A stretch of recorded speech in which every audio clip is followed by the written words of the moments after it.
Hello everyone, and welcome back to the channel.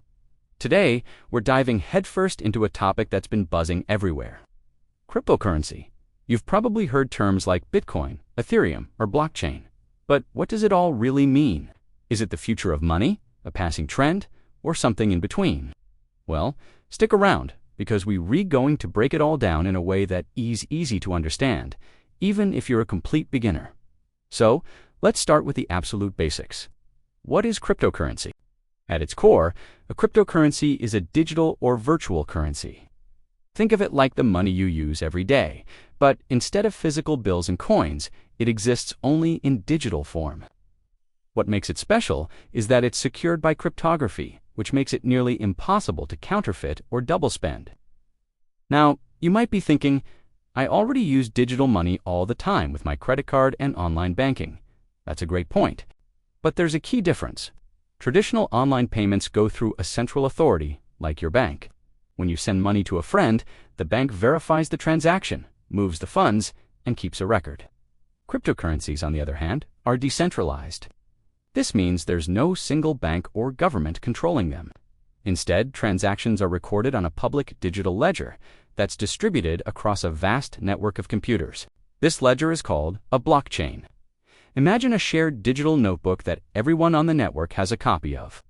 When a transaction happens, it's added as a new block of information to the chain. This block is linked to the previous one, creating a chronological and unchangeable record. Because so many people have a copy of this ledger, it's incredibly difficult for any single person to cheat the system or alter past transactions. That's the power of blockchain technology. Let's talk about the OAG, the one that started it all. Bitcoin. Created in 2009 by a mysterious person or group known as Satoshi Nakamoto, Bitcoin was the very first cryptocurrency. It introduced the world to the idea of a decentralized digital currency. Its purpose was to create a peer-to-peer electronic cash system, allowing people to send money directly to each other without needing a bank. Since Bitcoin's creation, thousands of other cryptocurrencies have emerged. These are often called altcoins, short for alternative coins. One of the most famous altcoins is Ethereum.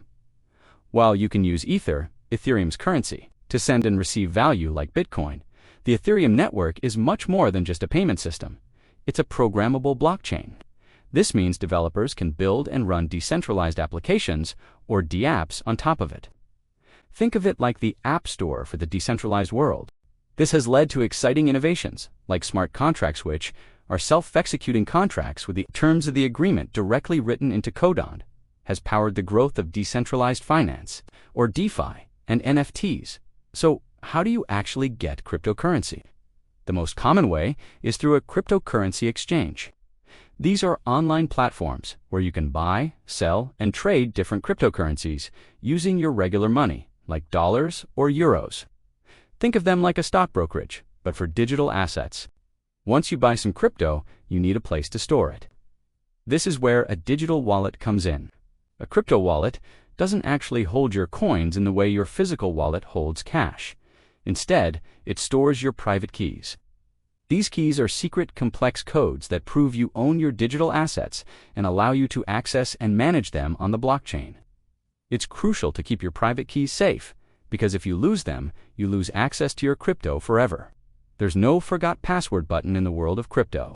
Wallets come in different forms, from software apps on your phone or computer to physical hardware devices that look like a USB stick. Now, let's address the elephant in the room: volatility. The prices of cryptocurrencies are known to be extremely volatile.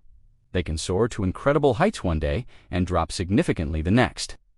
This high risk is what attracts some investors looking for high rewards, but it also means you could lose a lot of money.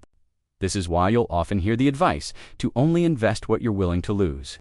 The market is influenced by many factors, including new regulations, technological advancements, market sentiment, and even tweets from influential figures. It's a dynamic and unpredictable space. Beyond investment, what are the potential real-world uses for crypto? Well, some people see it as a way to send money across borders more cheaply and quickly than traditional banking systems.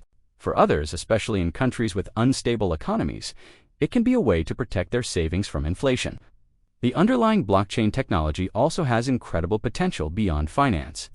It could be used to create more secure voting systems, manage supply chains transparently, and verify ownership of digital and physical assets.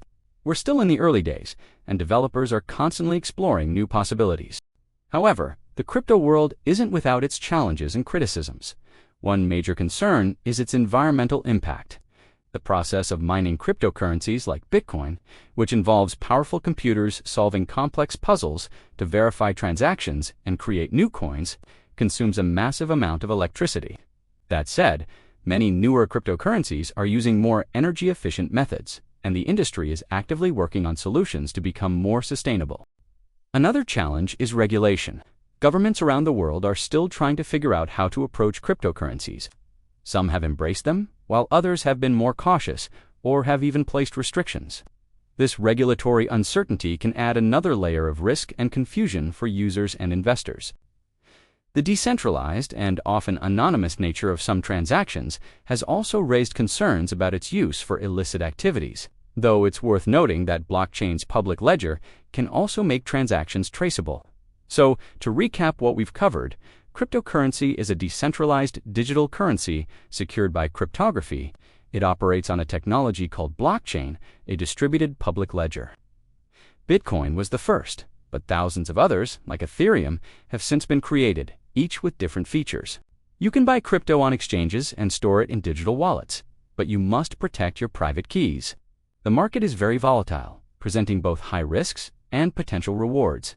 And while it faces challenges like environmental impact and regulatory hurdles, the potential applications of both crypto and blockchain technology are vast and still being explored. The world of cryptocurrency is complex, fascinating, and constantly evolving. It's a space filled with innovation, debate, and a lot of passionate people. Whether it becomes a mainstream part of our financial future or remains a niche asset class is still unfolding. What's certain is that it has sparked a global conversation about the nature of money, trust, and the power of decentralized technology. If you're thinking about getting involved, my best advice is to do your own research. Read, watch, and learn as much as you can from a variety of reputable sources. Understand the technology, be aware of the risks, and never invest more than you can afford to lose. This isn't financial advice, but a starting point for your own journey of discovery. Thanks so much for watching and for taking the time to learn with me today. I hope this gave you a clearer picture of what cryptocurrency is all about. If you found this video helpful, please give it a thumbs up and consider subscribing to the channel for more deep dives into interesting topics. Got any questions or a topic you want me to cover next? Drop a comment down below. I love hearing from you all. Until next time, stay curious.